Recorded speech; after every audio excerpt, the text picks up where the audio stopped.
So, good morning, everybody. Morning. Guten Morgen.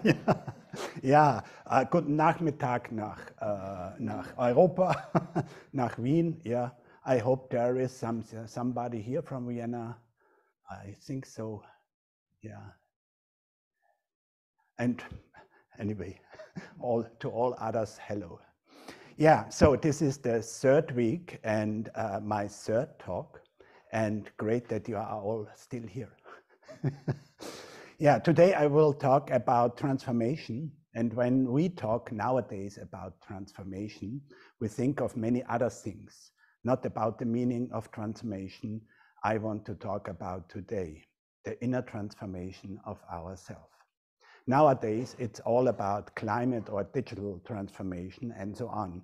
It's about transformation into the age of Anthropocene, this age of which man determines the direction of things in combination with artificial intelligence. I think it is very important to raise these issues. They are important discussions that we need to have as a society. And I think we as Zen practitioners can make an important contribution here. Not to be mentioned that we also need to be clear about where we stand. Our contribution is to pass on and preserve the culture of the practice that our ancestors passed on to us. It's about our inner own transformation, because life starts here and now. And the real good thing is, you don't need more than your own body and mind. You really don't need anything else than this. And for sure, you need the inspiration or intention to sit down and get to know your own silence. To arising of bodhicitta is necessary. And in all religious traditions, these methods exist since the beginning of human culture, more than 2,500 years and longer. And these methods are responsible for the development of mankind. I think we should not forget this. So today I will talk about zazen, repentance and forgiveness, breathing, inner alchemy, or also called Neidan, turning the light, and at the end about Jijuyu Sanmai, and how this all helps us on our way to liberation. In this talk, I also will let you know how I learned to deal with wild emotions, like I said in the last question and answer part. I will also talk about this esoteric field we normally don't talk a lot about in Soto Zen. Dogen has this wonderful ability to write about it, with actually writing about it. But first I want to start with a funny story of my first direct teacher who ordained me as lay. It was Ryuten Rosenblum, a successor of Beikaroshi, and he came to California in the 60s. He was a young man and he searched for liberation and enlightenment and started to study Buddhism at the university. He got disappointed because nothing that he learned helped him to get what he wanted. And one day a Zen master from Japan came for a talk and he thought, now it will happen. Now he will get the enlightenment with this original Zen guy from Japan. The Zen master came in the lecture hall and then he talked for 1 hour how wonderful American ice cream tastes. More than 1 hour on American ice cream. So after this lecture, he heard about Shunryu Suzuki and from Tassajara. So he goes there, and this was pretty much at the beginning, 1969. I will talk about this mystery thing, which we talk about too little in the Soto Zen school, from my point of view. But of course, we learn about it in our rituals. Last year, we had this wonderful talk from Reverend Aigen Castro in Rome, a Spanish Soto Zen teacher and Dharani enthusiast. He talked the whole day about Kanremon, the ritual for feeding the hungry ghosts. And the source of this Dharanis goes all the way back to the Vedas, the beginning of our culture. And sure, we do some other mystical stuff For example, we put our kesas on our heads in the morning and chant. When we do this with our rakusus, the mystical stuff moves more into the foreground. The pine needle stitch is on the top, and this symbolizes a connection to a star constellation, Shunryu Suzuki once said. Today I will talk again is in between. We can call it in German also Feinstofflichkeit. I found the translations fine material and very interesting, you will see soon, ethereal. It is the fifth element, space, akasha, as it is called in Sanskrit. In all great cultures, there was an expression for it, and in Western philosophy, it was the ether described by Aristotle. Akasha occurs already in the Vedas and Upanishads, like the Dharanis. These are the ancient philosophical records from India, a few hundred years before Buddha was born. The word akasha there refers to the space paradoxes. I have found an expression for it, an image from that time, which makes it very understandable what it is about. The universe not yet discovered by man. Akasha refers to both of the revealed space, what we see, what has manifested, vyayaktam, and the unrevealed space, avyaktam. Some passages in the Vedas emphasize that Akasha extends not only to the visible sky, but beyond that into the space where the gods dwell. And one reaches there by means of soma and yoga.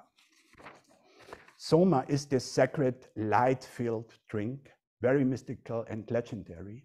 It opens the inner eye and leads us to Akasha.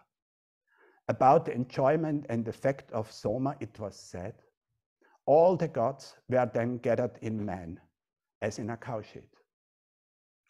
It can also be said that Akasha is the space where there is peace and where the difference between object and subject is suspended. It is said, in their heart, there is a small space, Akasha, in which the world light shine. This is how God sees the world. And it is the space within the human being, which is the space of the heart. This is the full unchanging, this incomprehensible space that shows characteristics of another room. In the Vedas, it is said that Akasha can be experienced in deep sleep and yoga immersions, and in the stage of dhyana, meditation, or better but immersion. And as we know, the Chinese word for it is Chan, and the Japanese is Zen.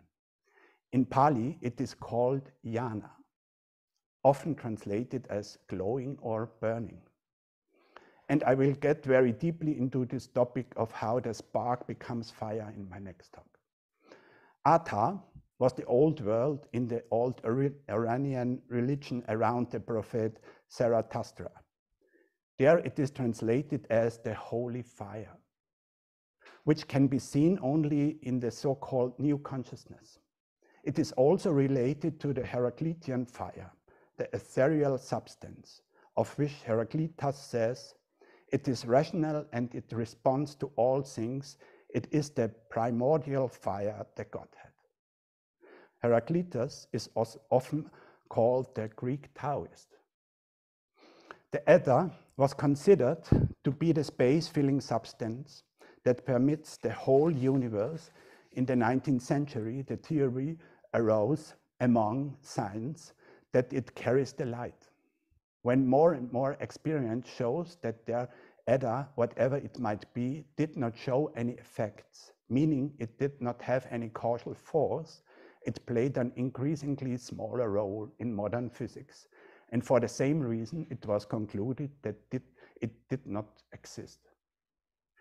In the end, it was Einstein who could prove the light waves, as far as I know. And so we come to the absoluteness of the measurable, the predictable. And this is one important function of our self. To make the world predictable, like I said last time, It's also about the principle of causal force, which means something exists only if it exerts a causal force on others.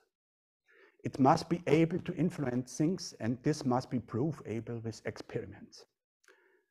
At the beginning of the Age of Enlightenment, the stated goal was to liberate the world of the esoteric mystical delusion, and I get more and more the feeling, very briefly, science replaced religion. I have nothing against science, quite the opposite. I also believe that everything can be explained with biology or physics, but often we may not yet know how. And sometimes I have the feeling we lose more and more the balance, as for example with artificial intelligence. The tyranny of scientism is what German sociologist Maurizio Bach calls it. Maurizio Merleau-Ponty, a French phenomenal philosopher, I will talk in my next talk a little bit more about him. He said in The Eye and the Mind, science experiments with things and refrains from witnessing them. But witnessing is what we do in zazen. In a way, we are witnessing completely our being, and this is an inherent process, like repentance is an inherent process of zazen. There is a verse in the Samantabhadra Sutra. The ocean of all karmic hindrances arises solely from delusive thoughts. If you want to make repentance, sit in an upright posture and be mindful of the true reality. All demeanors are like frost and dew. The sun of wisdom enables them to melt away. Hojo-san writes in Living by Vow, zazen itself is repentance, letting go of our self-centered deluded thoughts, opening ourselves to the interconnected reality of all beings and just sitting right there.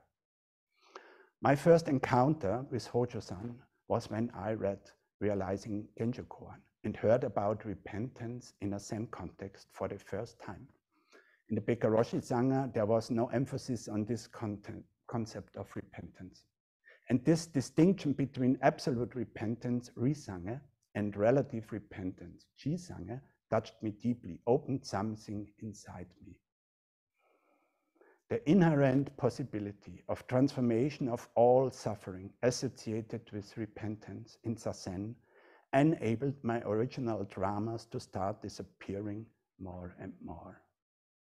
When I started to sit, a lot of old forgotten stories came up, arose in my zazen, and a lot of them I cannot let go. They come again and again, as we all know. And so, Ji-Sangha, the relative repentance, was at the beginning of my practice very important. And not only to apologize to myself, I asked for forgiveness, and for this I found a very good guidance by Tara Brach. Maybe you know her. She's a Vipassana teacher and a colleague of Jack Kornfield and Sharon Salzberg. She recommends different ways. Ask for forgiveness for the bad deeds you have done to others. And this I tried when it's possible in reality. This has produced some really wonderful encounters. I have visited old friends and also former partners. This resolved a lot of old karma on both sides. This energy that was released was very touching and healing. The second advice was to forgive others who have done you harm. This process was not so easy because I have to do this by myself. But the most difficult task for me was the third advice, to forgive myself for all this. And this is sometimes still in progress. To deal with these energies is not so easy, like we maybe know all. At this time, breathing was very important to come closer to my inner world and those energies. With Bekkaroshis, we talked a lot about breathing. Shunryu Suzuki says in Zen Mind, Beginner's Mind about breathing, what we call I is just a swinging door which moves when we inhale and when we exhale. When we practice zazen, our mind always follows our breathing.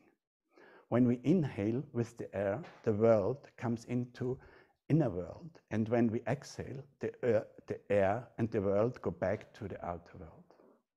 Our breath is the tool that can form this bridge into this non-thinking world that can offer breath by breath a Dharma gate into this world beyond thinking. I think we all have heard a lot about breathing, but I want to bring it back to mind. For me, there are 3 ways to practice with the breath in zazen. There are many other breathing exercises. One of them is the inner alchemy I will talk about later, but in zazen, I just want to emphasize these 3. The first is to notice the breath as our body is breathing us right now. To consciously notice how we are breathing right now and engage in noticing our breath while opening the hand of thinking. Opening the gate and crossing the bridge and stepping out of our conditioned karmic being.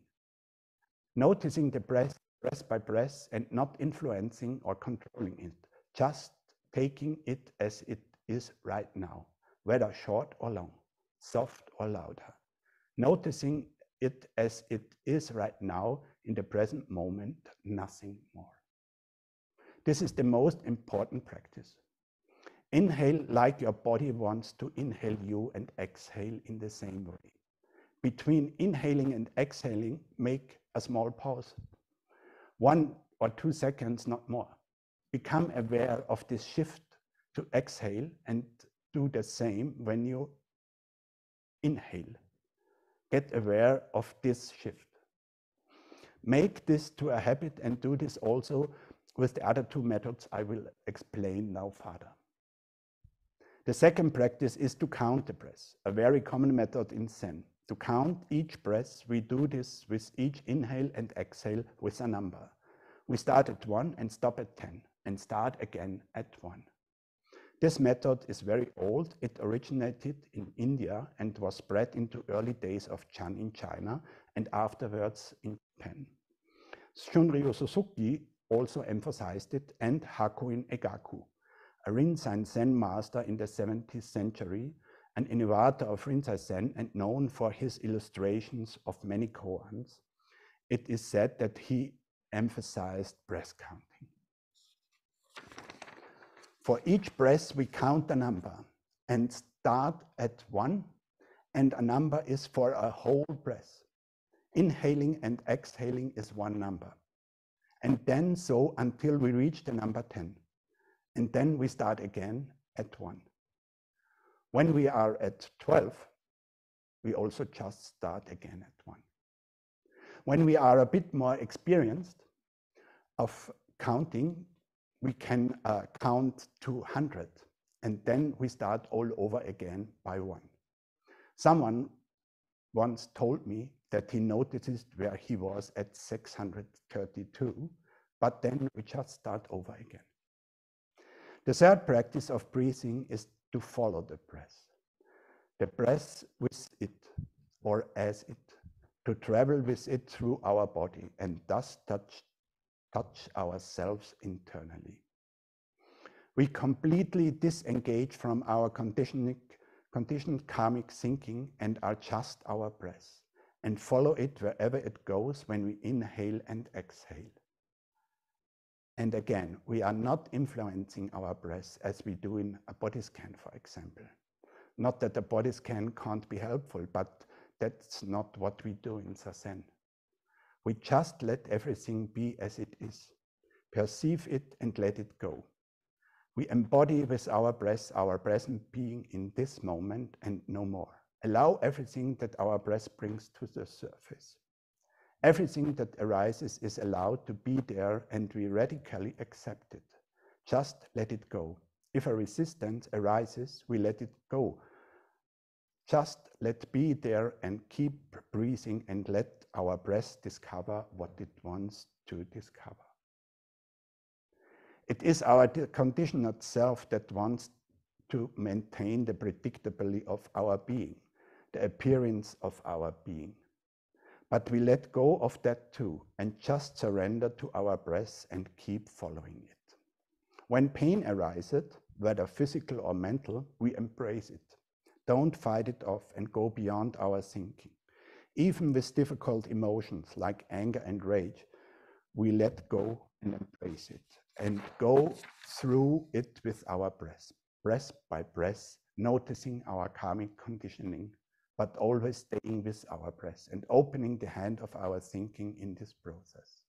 We accept our world in this moment as it is and give it back again when we exhale, not getting caught up in our karmic thinking, but accepting the moment as it is, breath by breath.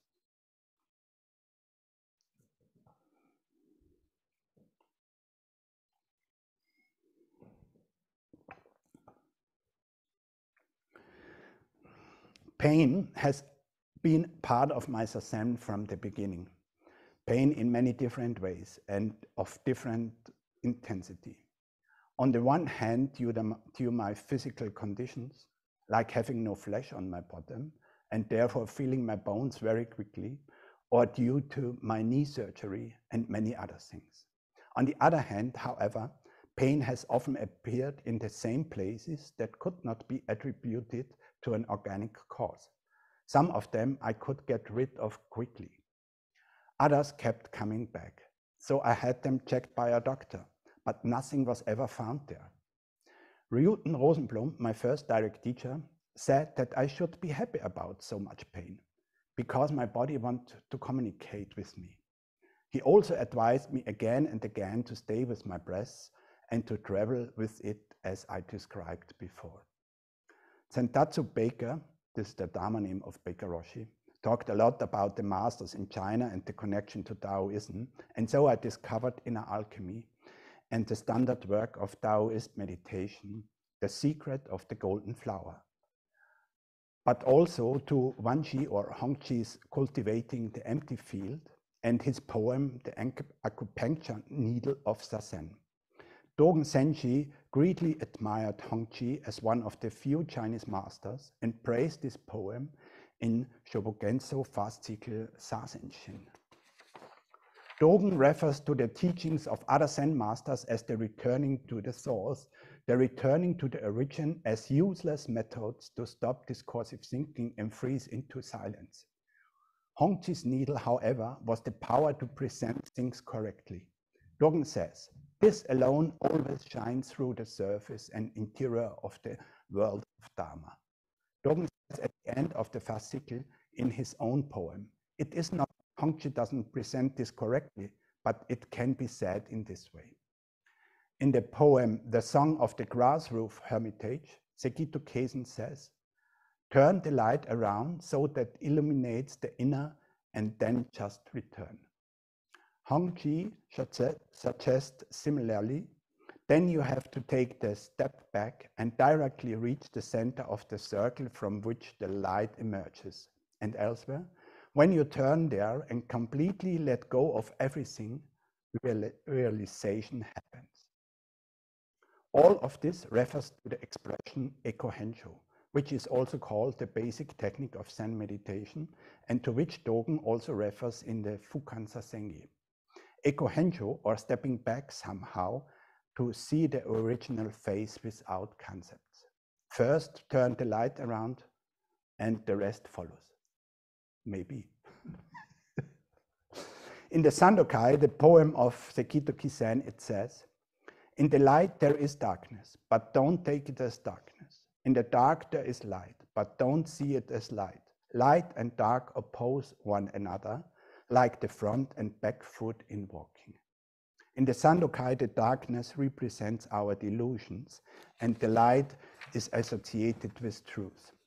In The Secret of the Golden Flower, the light is the mental potential to see the truth essence that is also called the original face. Eko-Hensho, how Dogen uses it, has not the same meaning like in the Taoist meditation instruction of The Secret of the Golden Flower. For him, it is a way like to shift when the sun goes down and the darkness arises. In The Secret of the Golden Flower, the phrase, turn the light around, is also an essential practice instruction, but it is more the image when you turn the light inwards. It is like accompanying the breath with the ray of a flashlight. There is always an attempt in The Secret of the Golden Flower to unite the three great religions in China at the time, Chan, Taoism, and Confucianism. But it is basically a Taoist writing about the inner teaching and refers to the techniques of Neidan, the cultivation of the inner elixir, a method to deal with our emotions. Here I want to quote O.E. Wilson, a famous biologist, specialist for ants, also called father of biodiversity or Ant-Man, and a modern equivalent to Charles Darwin. He said about emotions, "We have created a Star Wars civilization, but at the same time we are subject to Stone Age emotions, possess medieval institutions and godlike technologies. We dish it out on all fronts. We are terribly unsettled by the simple fact of our existence, and we are a danger to ourselves and the rest of the world." Neidan, this very mystical, esoteric teaching, helped me a lot to get in touch with my pain, to establish a communication with my body. Simply explained, it's about experiencing the breath as qi, that is as the basic energy of life, as it is done in the Chinese techniques of Qigong, Tai Chi, Kung Fu, in motion, motionless.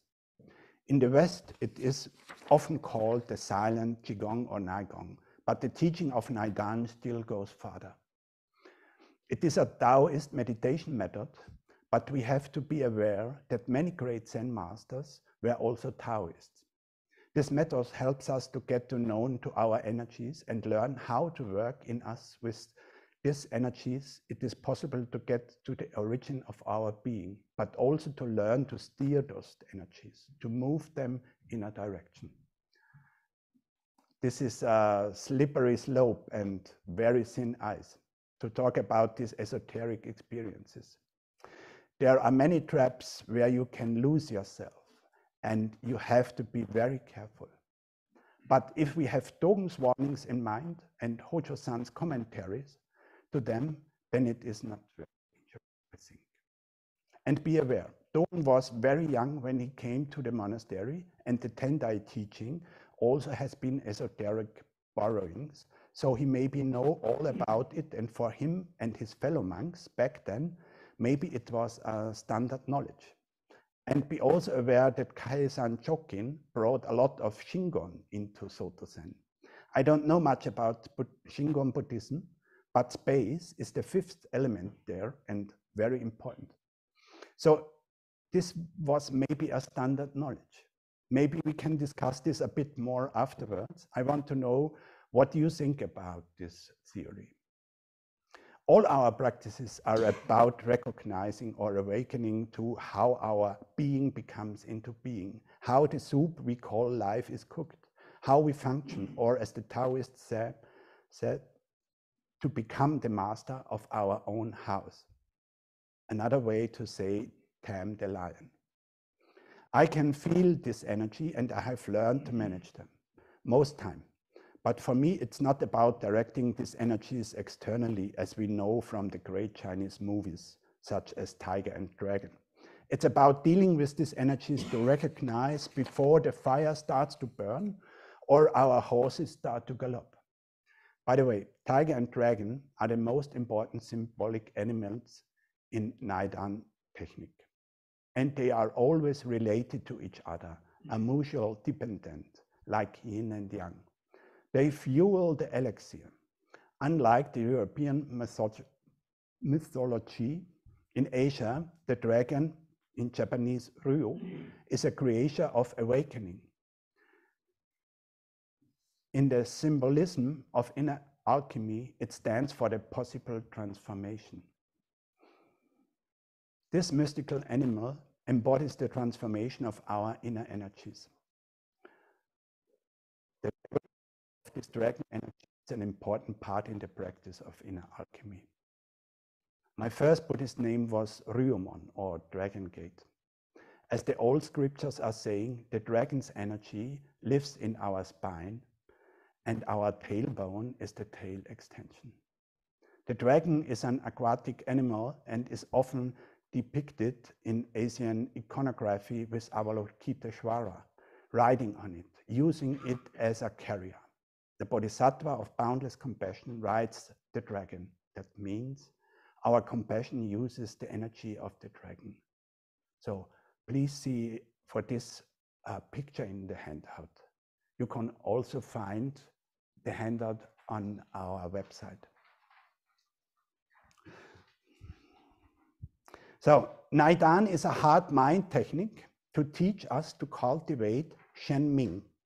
One could call it wisdom. The translation I like very much is spiritual intelligence. It might perhaps become a very important term in the future. The fundamental technique is, as I said, to experience the breath as chi, to learn to feel it and to bring it into our lower elixir field or energy field called Tantien. In Japanese, it is called hara. And to transform it there in the energy cauldron, to gain the essence and then return it, transformed to the outside world. This is done through the so-called microcosmos orbit. You also will find a picture in the handout. That returns down to the midline of the body, from the lower lip to the bottom of the pelvis, and then from the back up along the spine and over the head, then down along the forehead and face to the upper lip.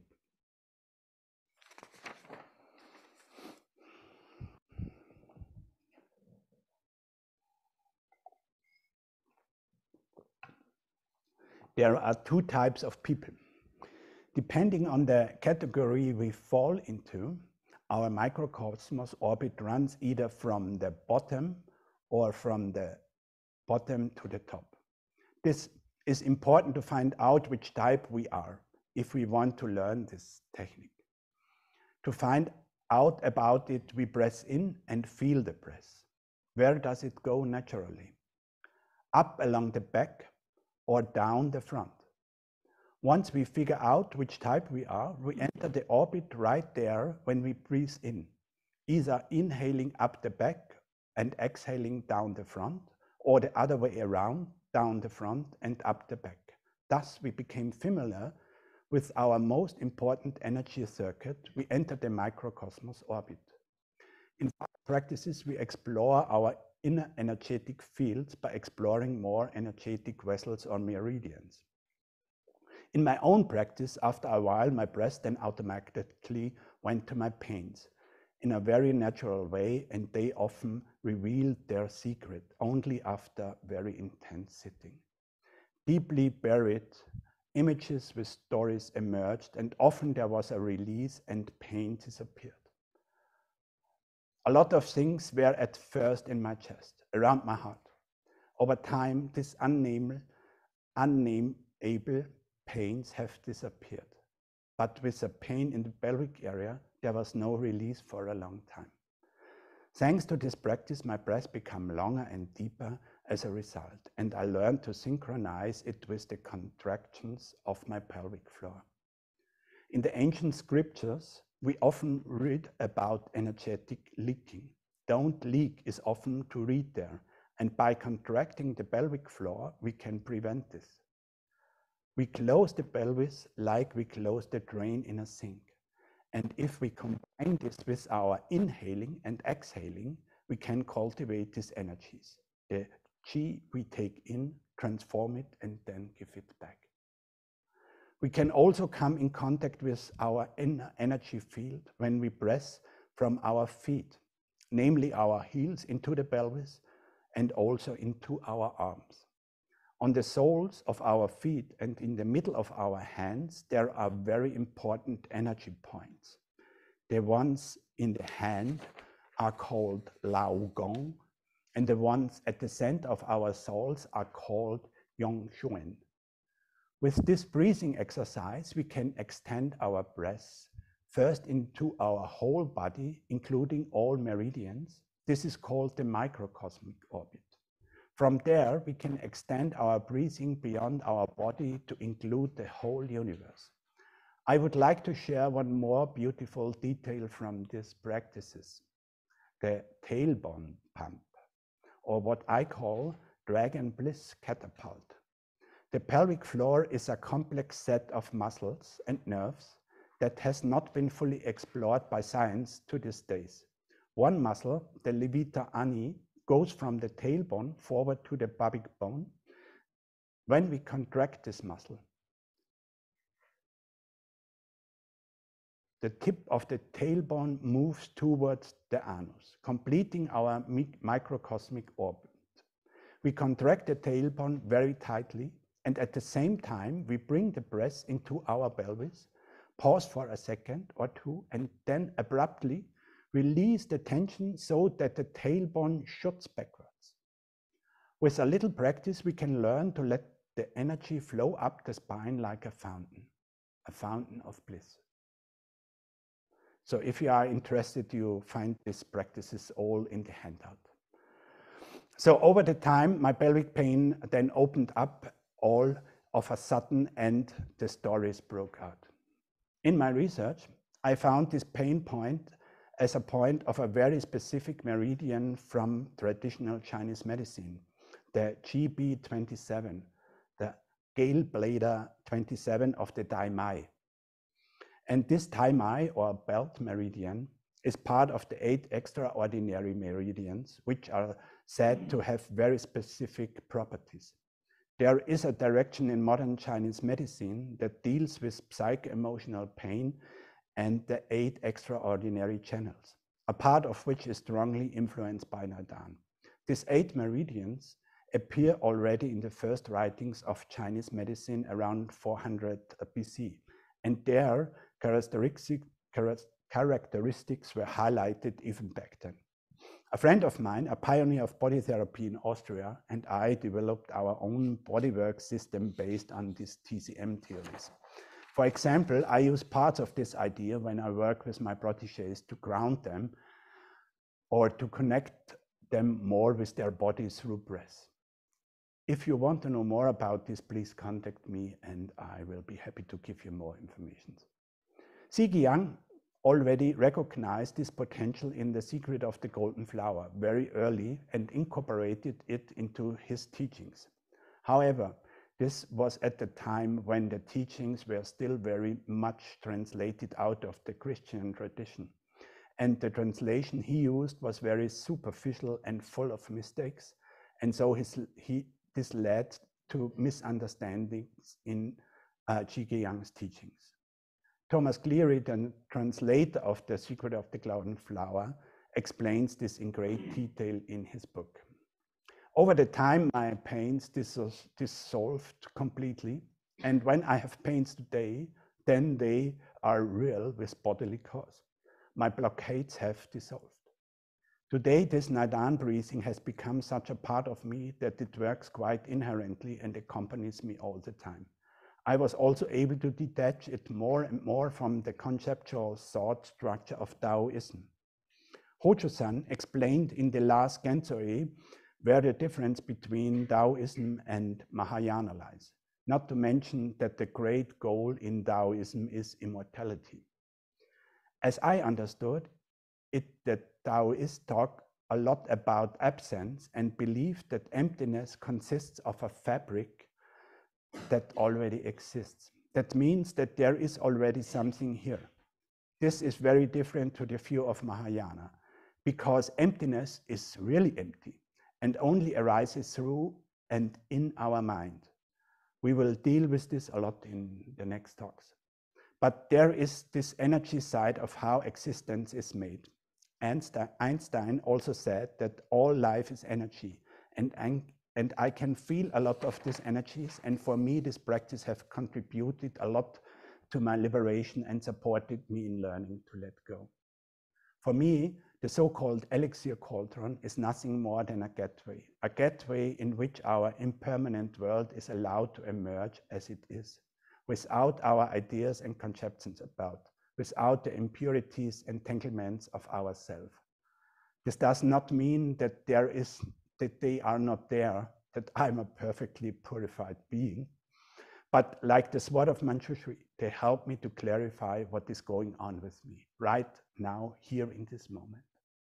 And they have faded into the background, and the energies don't stick to me so much as they used to most of the time. So it is now me, but I'm not it. Like Dongshan says, Dongshan Liangxi, the founder of the Chaodong lineage, the forerunner of Soto Zen, says this in the Song of the Jewel Mirror Samadhi, his enlightenment poem. Naturally, we take the world in, resonate with it, with our own world, but don't get entangled with our karma. We transform things in a very natural way and give them back to the ones who don't own it, an old quote says. I think this is very similar to, and maybe combined with, the process that's implemented in Risanga, the absolute repentance in our zazen. We got more and more used to ourselves, and in this space or field of acceptance of ourselves, the transformation process continues more and more, made possible by our own true nature. The whole world is energy, and awakening means to get known how this energy is becoming our being, is to recognize how this energy becomes our consciousness, how we cut our experience into very small pieces, to recognize how this energy comes in our body and mind to form this thing, what we call I or ego or small or individual self. The fascinating thing is that Buddhism has a specific answer to these questions, how consciousness is working. A clear theory, and this has been around for a long time. We explore this theory more and more in our practice of still sitting, and it remains not only a theory, it becomes more and more our own being. In exploring it by our own experiencing with our body and mind, we can get liberated and suffering can get transformed. There are many kinds of transformation, and they all have different levels which work often hand in hand, but in the end only zazen remains. This is what I learned and why I ended up with zazen and in this lineage with this emphasis. And in zazen we can find Chichuyu Sanmai, or the samadhi of the self, or self-receiving and using samadhi. Chichuyu Sanmai is an important part of Bendova and one of the 24 key terms of Soto Shu. Hojo-san describes it as follows. Chichuyu Sanmai is literally the samadhi of self-fulfillment or self-enjoyment, or the samadhi of self-receiving or accepting its function. Chi is self, Chi-yu as a common compound means fulfillment or enjoyment. Shu alone is receive or accept. Yu alone is function or use. Sanmai is samadhi or concentration. So we can understand the samadhi of self-fulfillment and enjoyment as the samadhi or concentration on the self when it simply receives and accepts its function or its spiritual position in the world. The important point is that this is not the self that has an object. There is nothing other than or outside of this self. The enjoyment, fulfillment, or satisfaction is the samadhi of the self, of which there is no other. Uchiyama Roshi says in Opening the Hand of Thoughts in the 7 points of practice, sit silently for 10 years, then for more than 10 years, and then for another 10 years. Thank you. So if you have any questions, commentaries, and so on, please feel free to.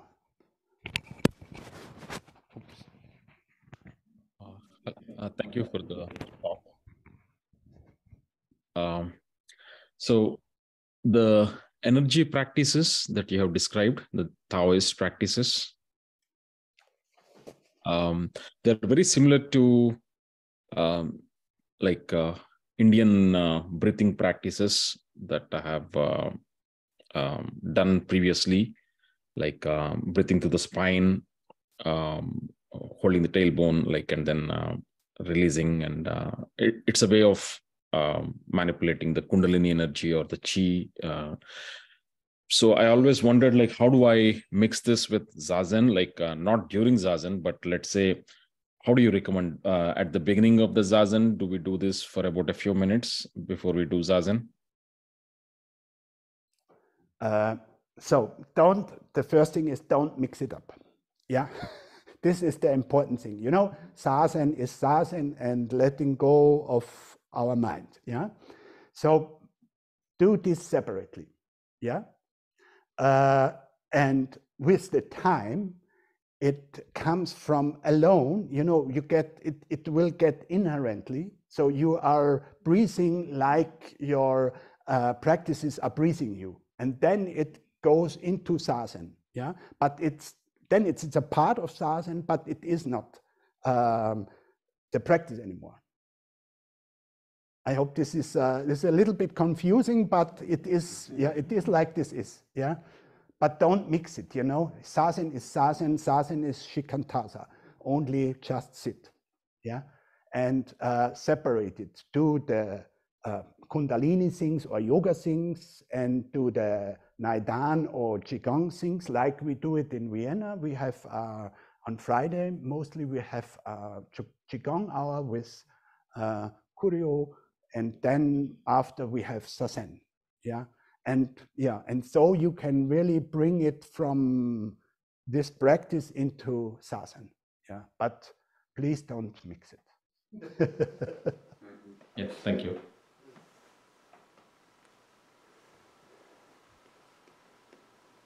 Any questions in this room? So I have one. So I feel that the role of the shuso is to be challenged a little bit. So forgive me, but I'm going to challenge you a little bit. Yeah. So when I started practicing zazen, I started in the Karigiri lineage, and I was taught about counting the breath to 10. And one of the things that I found striking about this lineage was Okumura Roshi said, no, don't even do that. We want to maintain sort of absolute non-duality in our zazen.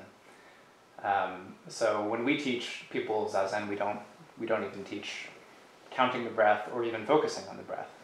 Everything is let go completely. And so Dogen, I think, was pretty clear in his teaching that he, like there's a passage in Ehe Koroku where he basically says that, you know, we shouldn't manipulate the breath, but a long breath is just a long breath and a short breath is just a short breath. And so I guess my challenge is this. You know, I think that a lot of us who are interested in Soto Zen maybe also have some other practice that we do. I do yoga sometimes, and I like to do meditation sometimes. But I guess the question is, how do you think that this fits with, I mean, why bring it up in a Soto Zen context if it's something that's totally separate? I guess that's the question. Thank you. Maybe, you know, as Shoso, you are really challenged the whole time. There's a lot to do, yeah. Not only talks, yeah. And this is why I said it's a slippery slope. Yeah, it's very thin ice because you, and to be honest, you cannot always really separate it. Yeah, and so for me, the good thing is I come out of a lineage. There, it was emphasized.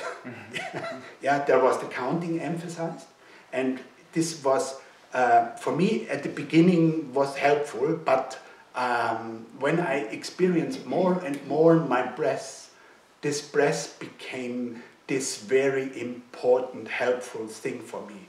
This taking in the breath and travel with the breath in my body and going out again. Yeah. But for sure, it is, you know, the thing is we are Westerners. And I start very late with my practice. I was around 50, yeah, 45, 50. And so I have a lot of habits and a lot of thinking and so on and so on and so on. And the Western culture is really different. This is, I experience a lot of time, and I experience this more and more. And we have other habits than the Eastern cultures and the Eastern. And when, you know, in Antaiji, for example, Hojo-san was, I think, 20 or around 20 when he came to Antaiji, and then he sit every month, Antaiji session. So he got in touch in a very natural way with his breath, and he don't need all these methods. And for me, to be really honest, for me this was very helpful to have this Taoists. They say, do this, do this, do this, then this, and this, and then there is a result. And this is the way of my Western logic thinking. But with the time, it got more and more into only zazen. Yes. So this is,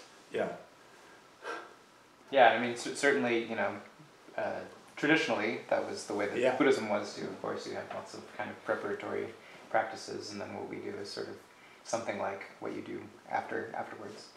So I can appreciate that. Yeah. So, well, thank you.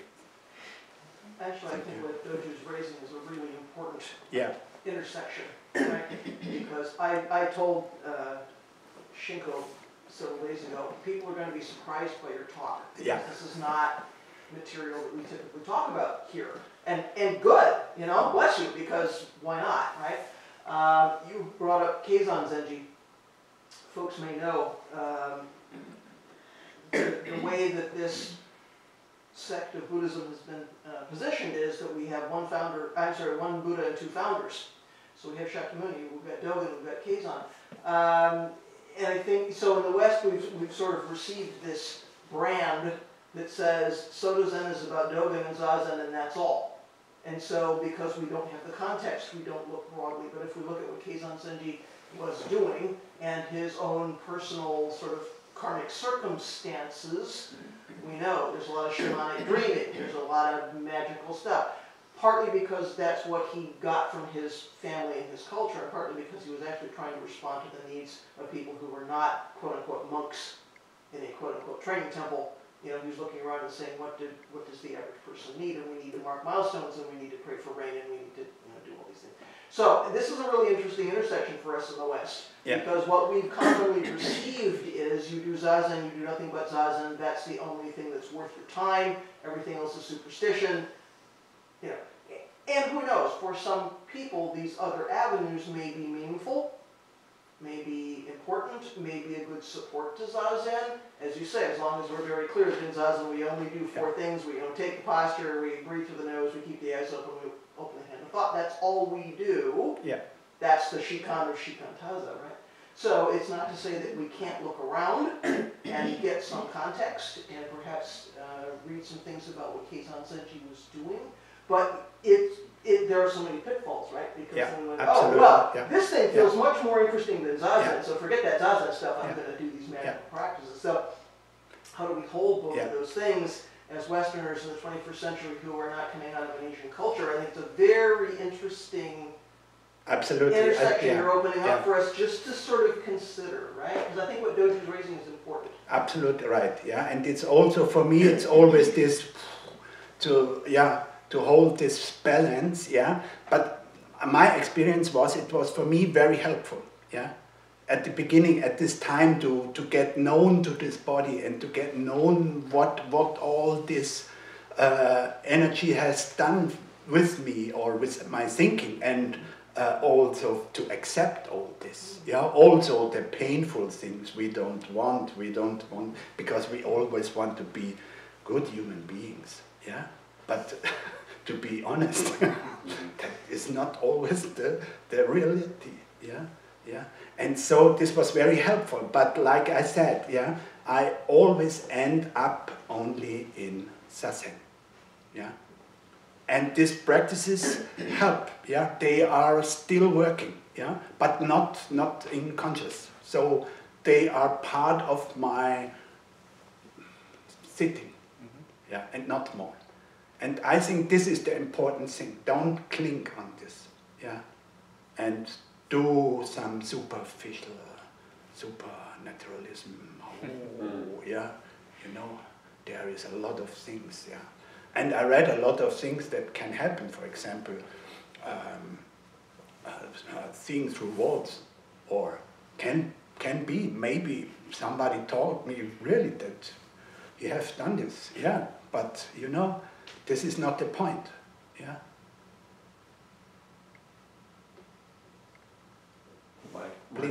My doctoral studies was in Taoism, so this is. You told me, yeah. This is candy to me. And I'll defend. So Carl Jung used the Richard Wilhelm's translation of the Tibet, the Secret of the Golden Flower. Yeah. And I've read it in original Chinese, and I think it's a good translation. So I'll take exception to the. I forgot the other translation. I'm sorry. It is a good translation, but it's also a kind of. I mean, you didn't bring up that text was also about creating this astral body separate from your own body that you can then project around. And there are certain practices in religious Taoism that scholars of philosophical Taoism kind of shake their head and say, really? You know, like for example, you know, you sexually stimulate yourself in Taoism in order to have an orgasm, but you don't have an ejaculation, because you want to sublimate all that energy and put it in your brain and open up your third eye. You know, practice like that. You know, they seem one of the very good side effects of this practice. Yeah, I can tell. Don't leak. Don't leak. You know, Don't leak, that's yeah. part of the teaching. Don't leak. But you know, that seems to go contrary to the idea of Wu Wei. You know, you're manipulating the energies in a certain way that doesn't seem consistent with philosophical Taoism and the idea of effortless action, Wu Wei, and so forth. Mm-hmm. Yes, yes, this is true. And what I want to, I don't want to get more in detail of Taoism. I only want to bring it up. There are some other esoteric practices, yeah, around, and they can be very helpful. This is, I want to say, and this comes out of my own practice, of my own way, yeah. So that's why I don't want to get more in this Taoism, and I'm not a studied. Well, I remember Mizumi Roshi took an interest in Qigong, and he actually advocated it as sort of a hygiene thing that you can do when you take breaks from zazen, to kind of get, like, you know, like drinking some green tea and circulating your qi or something. Yeah. So yeah, just like hatha yoga is a good practice to have in conjunction with. But yeah, I think the point made that don't mix the practices is a good advice. Yeah, absolutely. Thank you. I have a question on the timing of this on a daily basis. Let's say I do my zazen in the morning. When do you recommend to do these other energy practices? At what time on a daily basis? Yeah, it's always up to you. You know, maybe you make a morning practice and an evening practice, or for example, this pelvic contractions you can do in the line of a grocery, or somewhere else. You can train this the whole time, yeah, and this is very helpful. So it not depends always to get in silence, yeah, to feel these energies and to do this energy work, yeah. So and it's also not so for such a long time. For example, only 5-10 minutes can work, yeah, to get more into, to bring it into a habit, yeah. So in the earlier tradition where I did, I'm sorry, I don't understand. It's mantra meditation, and before the mantra meditation, we used to do like 10 minutes of this pranayama, or this breathing exercise. Okay. Yeah. Okay. Yeah. So that is like do the breathing techniques and then start the meditation. Yeah. So, for example, yeah. So can we do something like that in before zazen, like 10 minutes? Yes, I think this is not a problem. Yeah. but we, like I said, don't mix it up. Yeah, do zazen as zazen. Yeah, and before or after or in between, no. Right. Yeah. Of course. Yeah. I don't use breath as an object, so there's no mixing it up there. Okay. Yeah. Okay. Helpful. Thanks. Yeah. Thank you. There's sort of another point on that. I mean, religious Taoist practices like the Golden Flower, they have a goal. And so you're kind of doing something for the sake of getting somewhere, right? Yeah. And so that would be different than what we do here, right? Absolutely. Totally different, yeah. I read a book of a Taoist master from the Northern Dragon School, a biography. He is still living, yeah, and this is unbelievable what they do, what he has learned, what he has to do. And the goal was really to die, and he died. And he was, this is in this book, in this biography, I don't know, but he really was dead for 1 more hour. And then he came back. Yeah. So this is totally different to them what we do here. Absolutely. Yeah. Other questions this morning?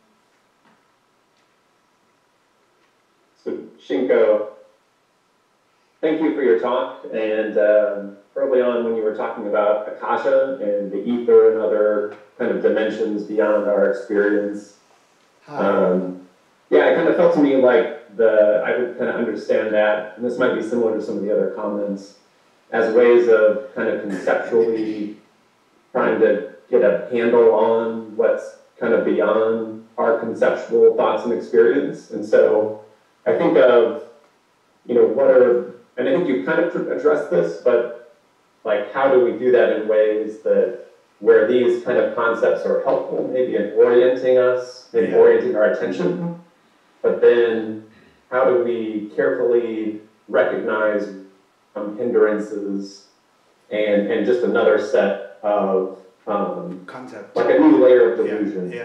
Yeah. So, thank you. Very important question too. It's very near to the question Doshu brings up. This is not knowing is nearest. Is a koan I choose for my shuso, for my Hosenshiki ceremony. And I think this is the best way to explain this. Yeah? So don't think about it. And when we are going more and more detailed in these concepts, we really get lost because we cannot really understand with our logical thinking how all this functions. And that's what I said at the beginning. Dogen found a way to describe it in his fascicles and not really writing about this world of we cannot really describe. Yeah, but it is important to be aware that we can really get lost very fast. Yeah, and we see this in this whole esoteric thing we have all around the world, especially in Europe. This is unbelievable what happens there. Yeah, so there is in this esoteric fairs there are thousands of peoples, and in our Zendo are a few. So we love to get concepts, we love to get something we can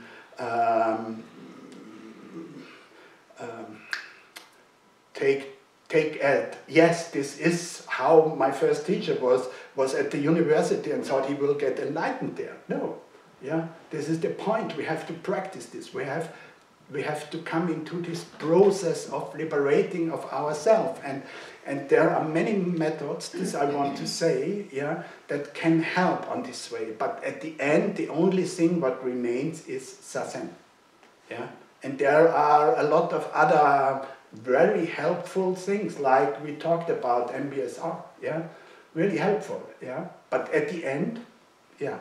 And we have to not to lose this idea that there is this universal cosmic thing out there, or in us, or with us. And don't forget this, that there is more that we know. And what I only want to say is science goes often and now more and more, from my point of view, a little bit too far. So, and there is no balance anymore, that we don't know anything. We cannot know anything, you know? But you will also hear a little bit more in my next text about that physics cannot explain 94% of the world. They cannot explain it. That's the point. But they always say they know everything. But it's not true. You know, the German poet Neidan said that something like, Newton tells us everything about light except for seeing it. Yeah. Yeah, and there are scientist ways now, yeah, in quantum physics, for example, yeah, they got more and more into think that this what we think we know, it is not really true. It's happened in a totally different way. So, yeah. We have Neidan, who I summarize as saying that all worldviews are false if you assume them to be ontologically true. Yeah, can be, yeah. But, you know, the only thing remains is zazen. The truth of zazen, yeah. And, okay. Any last questions before we move to You the have world one peace? from Okay. Korea. Oh, Corey. Yeah. Okay. Oh, yeah. Sorry. A commentary for what Neil said. I think all these practices like qigong, for example, qigong is part of medicine, of Chinese medicine. You want to fix something. Something is not right. There's a blockage, whatever, and you want it to get better. And I think that's in my opinion, that's the big difference with zazen. Doesn't fix anything. Yeah. Nothing will get better or worse, or it will, but that's not the point. It's not why you do it. Yeah. So maybe if you're not sure, if you find yourself sitting zazen because you want to fix something, then it's not zazen, Yeah. and it's something. Perfect. So maybe this is how you can tell them apart, in case you wonder. Thank you, Corey. This is a good explanation. Yeah, and only to tell, Koryo is a Qigong teacher. Oh. Yeah. So she leads our Qigong. Yeah. Okay. This is was a good word for the for ending. Oh, yeah.